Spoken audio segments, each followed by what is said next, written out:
Pellham Parkway in the Bronx was where Italian and Jewish families lived side by side from the 1920s through the 70s, two immigrant communities that built the neighborhood together, and if you grew up there you remember when Italian was spoken in the delis and Yiddish in the bakeries, when the Catholic churches and the synagogues were both packed, and when Pellham Parkway felt like the Bronx at its best before both communities left for the suburbs and the neighborhood declined. Tell me if you remember Pellham Parkway when Italians and Jews made it home. The Italians came first, moving up from East Harlem and Little Italy in the 20s when the Bronx was being developed. Working-class families who bought small houses along the Parkway and raised kids in a neighborhood that felt suburban compared to Manhattan.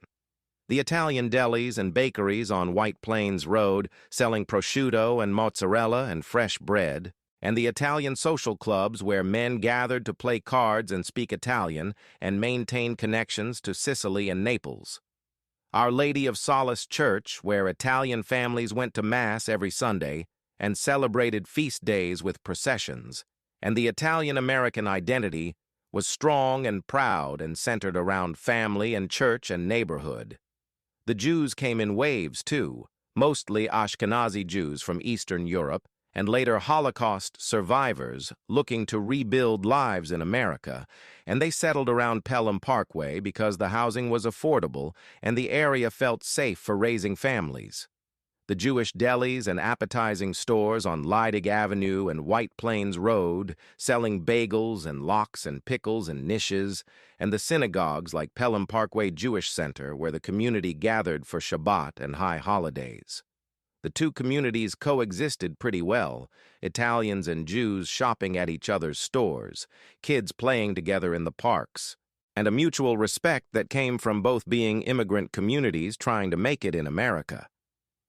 The neighborhood had this mix where you'd walk down the street and hear Italian grandmothers calling to their grandkids and Jewish men speaking Yiddish, and the diversity felt natural, not forced.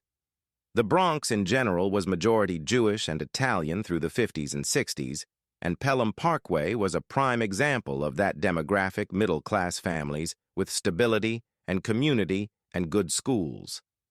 Then white flight started in the late 60s and accelerated in the 70s. Crime went up, the city went broke, and both Italian and Jewish families started moving to Westchester and Long Island and New Jersey, where they felt safer and could buy bigger houses.